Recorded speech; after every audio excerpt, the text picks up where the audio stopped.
Good afternoon, folks. This is Robert Chappell, Executive Editor at Madison365, with your daily update for, what's today, Wednesday, January 27th.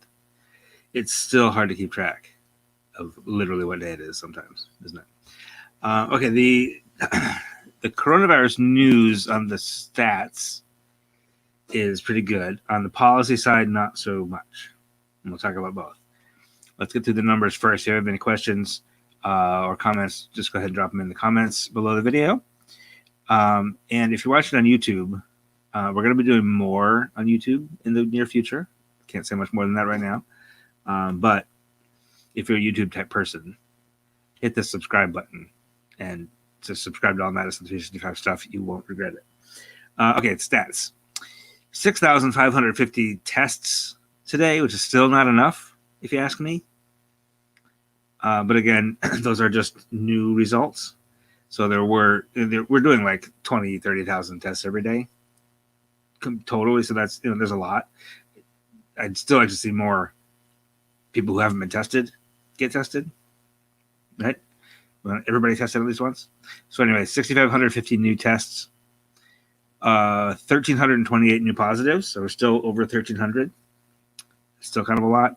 The average new cases per day is now 1,517, which is considerably lower than it has been, which is good. That's good news. The positive test rate just for the day is still about 20%. So, but again, don't put too much stock in that number, just because reporting when tests are reported and stuff is a little bit inconsistent. So the number we want to look at is the 7-day positive test rate. And this is where the good news is today.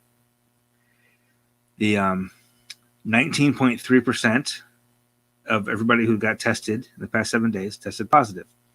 Again, that's still high. It's still almost 1 in 5. But that's the first time that number's been below 20 in a long time. Okay. So the positive test rate for all tests, when you take into account that lots of people get tested more than once in a week, like are tested every day, that number is now 5.9%. Now that the goal there is to get that down to like 3 or lower, and then keep it there for a month or two. Right? If we get that number below 3 and keep it there for like a month, that's when I will really breathe a sigh of relief.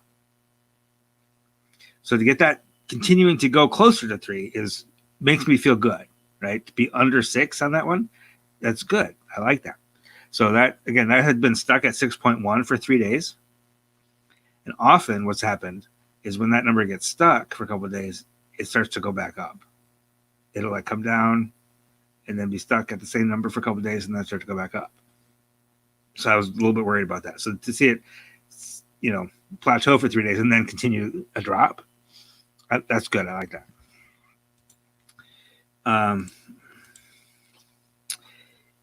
Also, today we report 34 more fatalities, which is a lot, but that's lower than a typical Wednesday has been recently.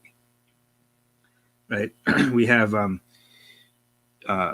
reporting that happens. It doesn't happen as much over the weekend. Like we're not processing death certificates and classifying as much on the weekends.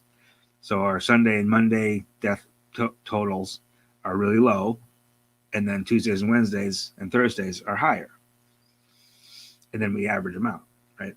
So normally Tuesdays and Wednesdays over the past month or two, Tuesdays and Wednesdays have been like 60, 70. So yesterday 54, today 34. Still a lot of people, right? But again, improving, getting better, assuming that this reporting is still happening the way it's supposed to. So we also know that 190 people since March, this is the past, over the past 10 months, 190 people have tested positive for COVID but died of other causes. Okay, so if you hear people talking about that, they died with COVID, not of COVID, like don't even bother with that. Because we know exactly how many people died of COVID, and that is 5,787. We know how many people died of other causes with COVID in their bodies, which that's 190. Okay. The 7-day average of reported deaths is down to 32. Again, pretty high. It's about what it was yesterday. It's like 32.1. Yesterday it was like 32.6 or something. So as long as that continues to go down, that's good. We also know that 74,629 people have completed their vaccine series. They've got their second shot. That's about 5,500 more than yesterday. So that's been consistent, like 5,000-ish per day are getting that second shot. We also know that 389,240 shots have been administered total. And that gives us two things. That means about 20,000 shots have been given in the past 24 hours. Of those, like 5,500 were a second shot, and the other almost 15,000 were the first shot. Does that make sense? We also know that about 240,000 people have gotten the first shot and are waiting on the second. So we're making progress, right? We are still less than 2% of the adult population has been fully vaccinated. Dr. Fauci at the NIH now says we really want to get about 80% of the population vaccinated before we can start leaning on herd immunity to really eradicate this virus. So we got a ways to go.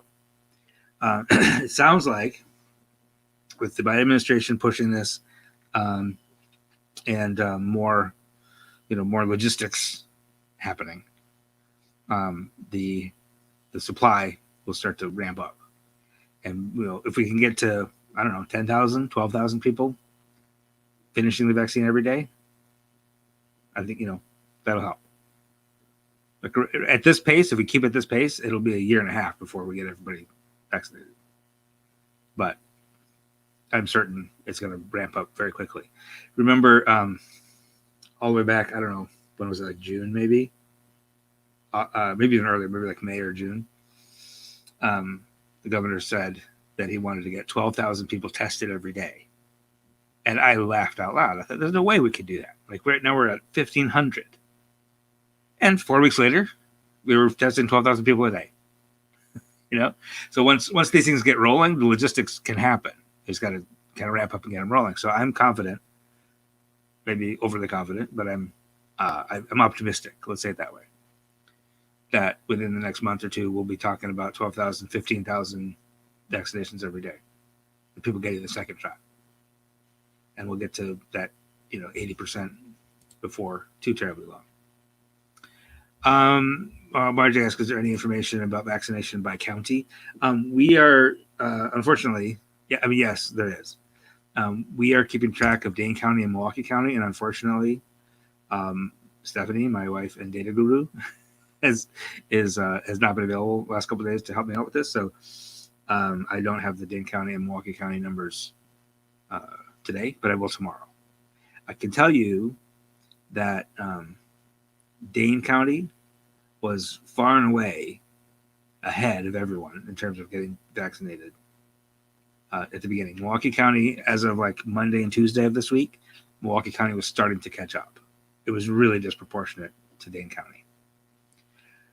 I'm sure that the fact that UW Health was one of the sort of the hubs of distribution had something to do with that, right? It just makes sense that UW Health is going to be the hub. We're going to vaccinate everybody here first and then start to branch out. So, but like I said, as of Tuesday, Milwaukee County was just starting to catch up. And I would imagine those will even out at some point. So it's a great question, Margie. Thank you. Now, on the policy side, let's talk about the policy side for a second. As we talked about yesterday, the state Senate, when I was on here yesterday, the state Senate was about to vote to repeal the mask mandates.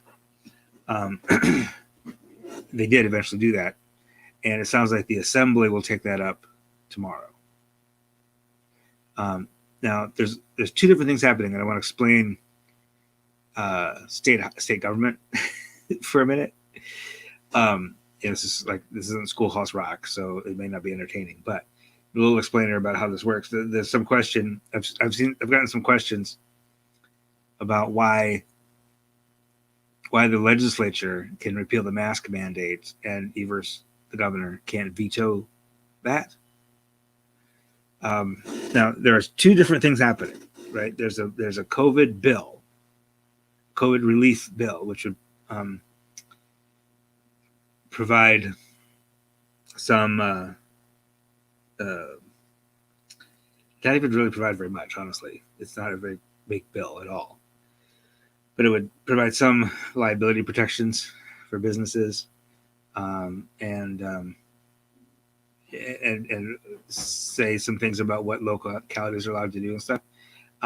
That's a bill that could become a law that, if passed, the governor could veto. I don't think he will, because the governor actually worked with the Senate on this package as a first step toward actual relief.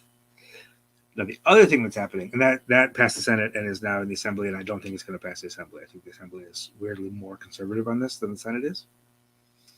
So that's one thing. So we don't worry about that right now. What we're focused on right now is the mask mandate, right? Now, the governor declared a state of emergency and then extended it. Now, anytime a governor declares a state of emergency, that allows the governor to do certain things that they normally wouldn't be allowed to do. Right? So think about, like, there's a tornado in Wood County, and the governor can declare a state of emergency for Wood County. That allows him then to request federal funding, get FEMA involved or whatever, and activate National Guard to go help out, and they can suspend other rules and suspend payments and whatever, some other stuff. The governor, when the governor creates but that's a limited period of time, right? You're basically acting outside your normal authority, but for a limited period of time. That's the trade-off. Like, for 30 days, the governor can do these certain things to help these people.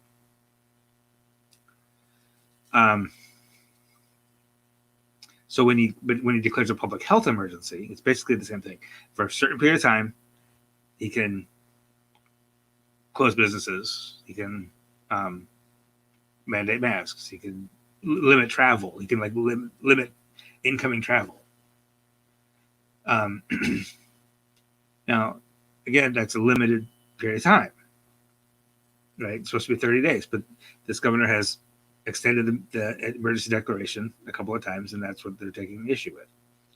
It's that emergency declaration that allows him to mandate masks. The mask mandate doesn't stand by itself, right? It's not an executive order. It's an order that he's able to make because of that emergency declaration.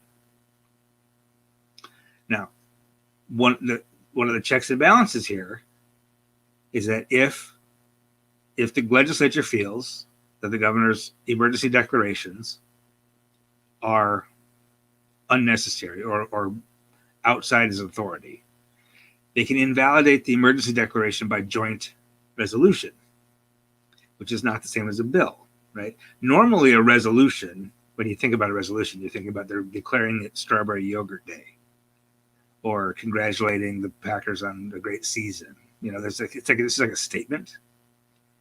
But in this case, a joint resolution can invalidate an emergency declaration. And it has to be joint, because it can't just be one house of the legislature. Like, if the Assembly was Democrats and the Senate was Republicans, the Senate couldn't do this unilaterally. You need a majority of both houses of the legislature to basically declare that this emergency declaration is unlawful and terminated. And once the emergency declaration is terminated, therefore we are no longer legally, officially in a state of emergency, then there can be no mask mandate. There can be nothing attached to that emergency declaration. Okay? I hope that makes a little bit of sense. So once the Assembly votes on it, if they approve this joint resolution, which I'm pretty sure they will, the mask mandate is gone immediately. There's no check the other way. There's no veto power over this particular type of thing. Okay, so what does that mean? It's a good question. Pernisha asks, why are these folks so against masks? They're just against being told what to do. I think that's really all it comes down to. Seriously, I think what it comes down to is there's a segment of the Republican Party who just doesn't like being told what to do. Now, these same people, the same type of person. This is a little bit of opinion commentary here, okay? Disclosure commentary. The same people who say you can't tell me to wear a mask are, in many cases, the same people who say, well, if you just would have complied with the police order, you wouldn't have got shot. Right? Little double standard there among many of these folks. Not everybody on the right would say that, but there's a lot of sense that black and brown people need to comply with everything the law says, but we white folks don't. You know, you tell me to put my hands on the front of the car so you can search my pockets. You better comply. You tell me to wear a mask. No way. Right? So anyway, there's my commentary for the day. There's still a possibility.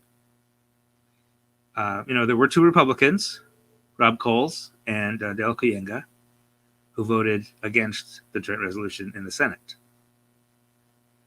Who both thought, regardless of the legal specificities, the mask mandate is a good idea, and we can probably handle it for a couple more months. That's all we're talking about is a couple more months.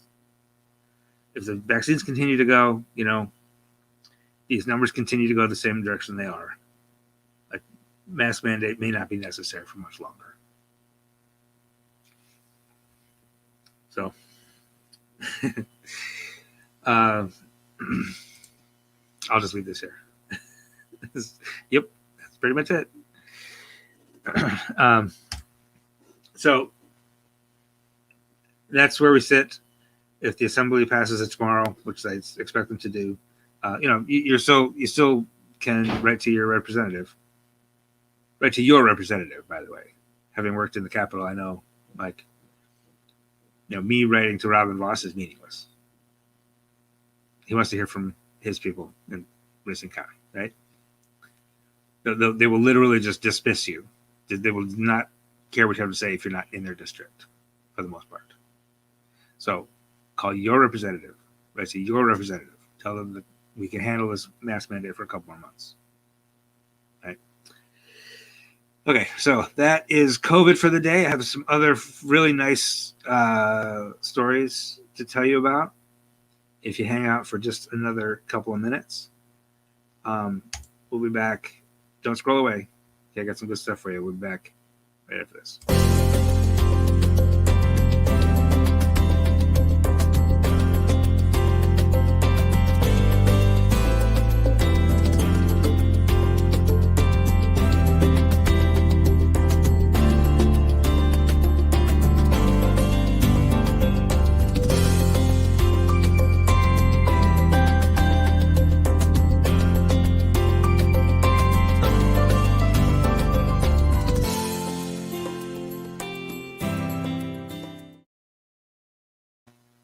So I wasn't going to mention this, but coming off of that donation ad, I have to say, for all of you who did donate this year, I have to say a huge, sincere thank you.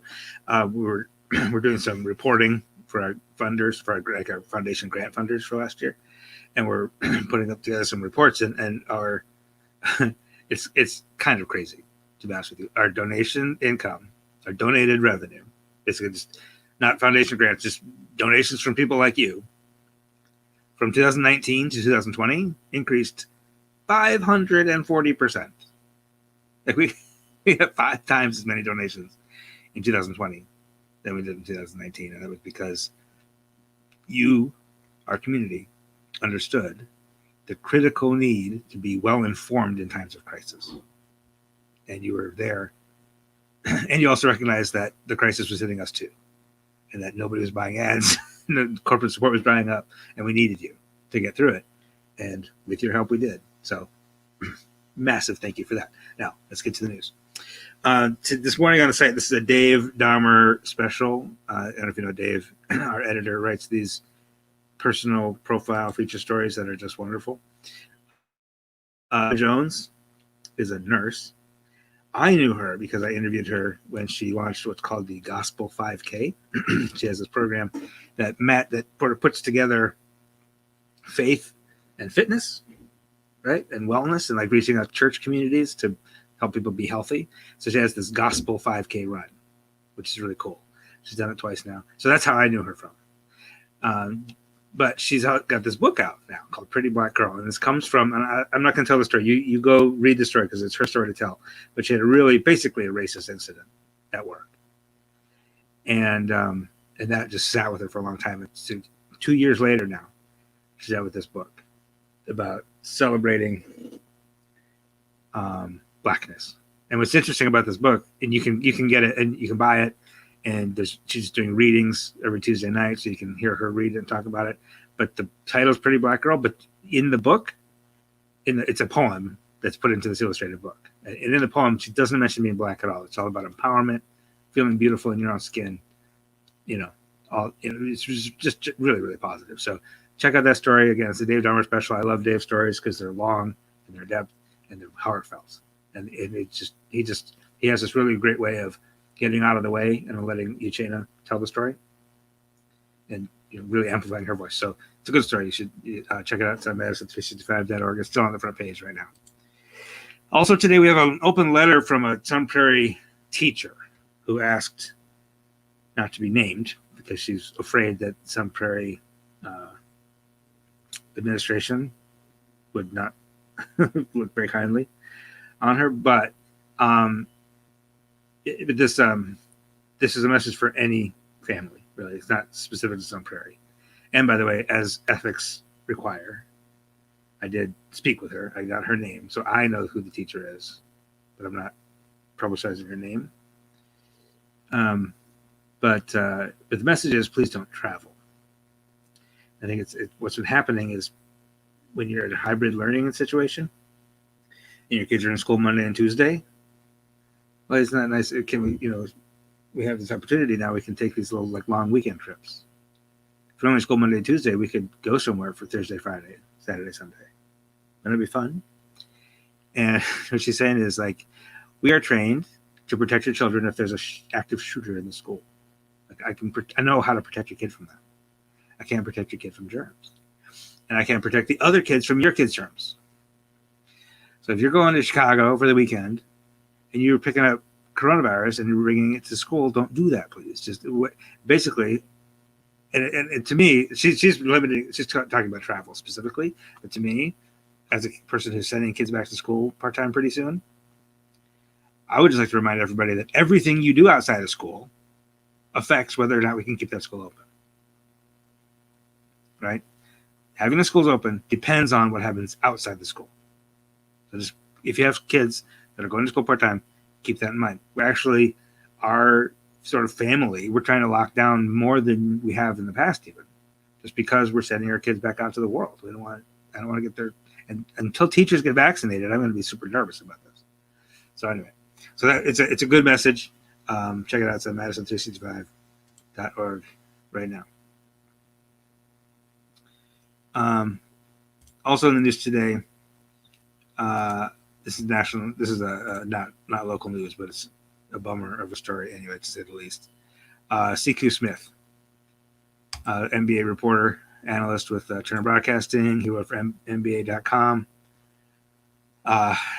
He's covered the NBA for more than 20 years. If you're an NBA fan, you know who this guy is, and he has died of COVID at the age of 48, which is just punch in the gut. And finally today, this is one of the things that you'll get if you subscribe to our YouTube channel. Matthew Brongen, very smart guy. He's like our own local Malcolm Gladwell, sort of historian type of guy.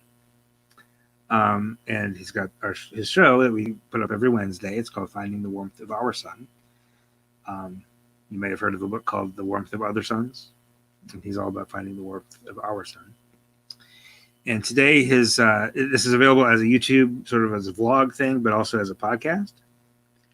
And the podcast today is about Black women and how we white liberals often hold Stacey Abrams, Amanda Gorman, Michelle Obama up on these pedestals to the point that they're almost like, it's almost like fetishized. Oh, these black women. Oh, black women. While also at the same time in our own workplaces, in our own lives, not listening to black women, marginalizing black women, ignoring black women.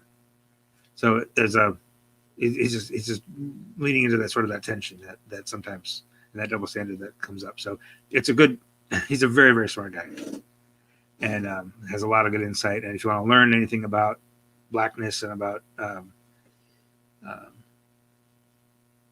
colorism, because as you can see, Matt kind of passes as kind of white often, but he's a very insightful person. So that is that. Take a look, take a listen, and that is the news for today. Appreciate it.